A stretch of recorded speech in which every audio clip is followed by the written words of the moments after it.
इस सेशन में हम बात करने वाले हैं किस प्रकार से हम जीएसटी रिटर्न्स को फाइल कर सकते हैं। देखिए, हमारे पास दो तरीके हैं जीएसटी रिटर्न्स को फाइल करने के। सबसे पहले हम अपनी रिटर्न्स को ऑफलाइन तैयार कर सकते हैं और फिर उसको हम अपलोड कर सकते हैं अपने डैशबोर्ड या अपने जीएसटीएन नेटवर्क के पैनल पे।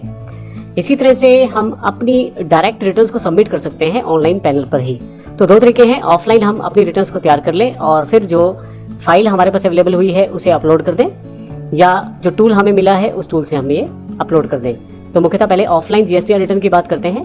ऑफलाइन रिटर्न के लिए आपको एक टूल डाउनलोड करना है। हालांकि अगले सेशंस में जब रिटर्न को फाइल करना सीखेंगे उसमें हम देखेंगे कि टूल किस प्रकार से डाउनलोड करना है, लेकिन मैंने एक यूआरएल यहाँ दिया है।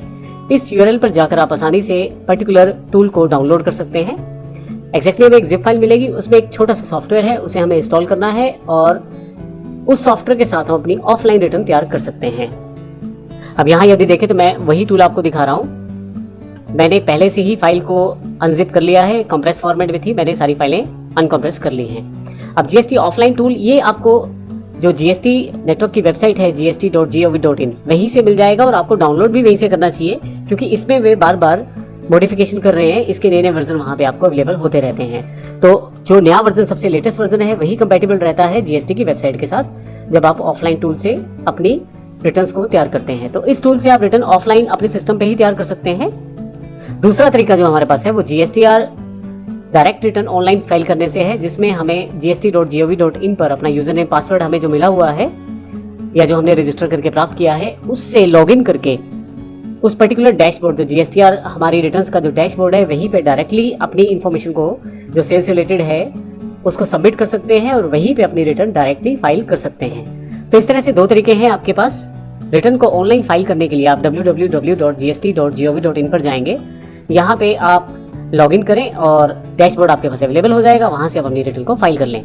और यदि आप देखें, इस यहाँ पे सभी इंपॉर्टेंट डेट्स को शो किया जाता है, जैसे कि यहाँ पे इंपॉर्टेंट डेट्स शो की गई हैं। कब कब कौन कौन सी रिटर्न को आपको फाइल करना है उसकी पूरी इन्फॉर्मेशन यहाँ पे दिखाई गई है। हालांकि जो हमने आपको डेट्स दिखाई हैं वे डेट्स एक्सपेक्टेड डेट्स है और ये अगर चेंज होती हैं तो इसकी इन्फॉर्मेशन आप इस वेबसाइट पर जाकर देख सकते हैं। जैसे यहाँ पे दिखाया गया है कि जो आप जुलाई की रिटर्न्स फाइल करना चाहते हैं, चाहे वह 3B है, 1 है, 2 है या 3 है, उसको आप इन डेट्स तक फाइनलाइज करके सबमिट कर सकते हैं। और इसी तरह से जो अगस्त की रिटर्न्स हैं, चाहे 3B है, 1 है, 2 है या 3 है, उसको आप सितंबर में इन डेट्स पर पर्टिकुलरली सबमिट कर सकते हैं। तो इस तरह से हमें इन डेट्स का भी ध्यान रखना है और फाइनली हमें लॉगिन करके यहाँ से अपनी रिटर्न को फाइल करना है। इसके अतिरिक्त रिटर्न से रिलेटेड बहुत सारी इन्फॉर्मेशन gst.gov.in के हेल्प सेक्शन में दी गई है। आप वहां से डिटेल इन्फॉर्मेशन ले सकते हैं, किस प्रकार रिटर्न ऑनलाइन फिल की जाएगी, किस प्रकार रिटर्न ऑफलाइन फिल की जाएगी, इसकी पूरी इन्फॉर्मेशन gst.gov.in पर है।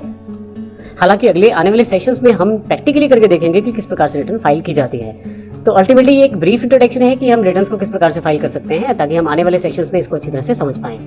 तो नेक्स्ट सेशन से हम एक एग्जांपल को फॉलो करेंगे जो जीएसटीआर रिटर्न्स के प्रोसेस को क्लियर करेगा और हम उसे अच्छी तरह से समझ पाएंगे। धन्यवाद।